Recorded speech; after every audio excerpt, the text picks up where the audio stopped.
ሰላም ሰላም እንዴት ናችሁ? በባለፈው ቪዲዮ እንዴት ዲፖዚት እንደምናደርግ አይተናል። አሁን ደግሞ የበላችሁትን ብር ዊዝድሮ እንዴት እንደምታደርጉ ወደ ሲቢ ብር በረንብ እናያለን።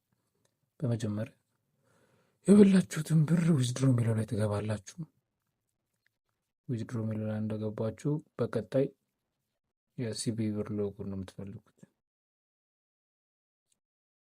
ሲቢ ብር ባንክ ፋስት የሚለው ላይ ዊዝድሮ የምታደርጉትን ብር መጠን ነው የምትፈልጉት። እኔ ዛሬ 10,000 ብር ነው ዊዝድሮ ማድረጉ። ከዛ የባንክ አካውንታችሁ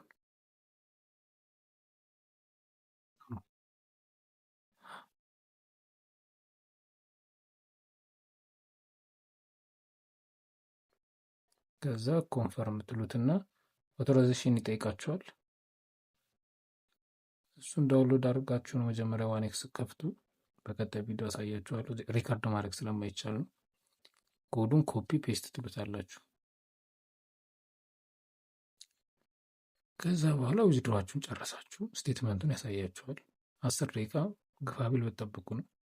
14:08 ሰዓት ከሩብ ነው ዊዝድሮ ያደረኩት። ከዛ በኋላ ብሩ የገባው ስንት ሰዓት እንደሆነ አብረን እናያለን ማለት ነው። ዋኔክስ በጣም የሚመቸኝ ቤቲንግ ሳይት ነው፣ ይመቻችሁ። ከዛ እንደምታዩት ብሩን ከ15 ከ10 ደቂቃ በኋላ ገብቷል።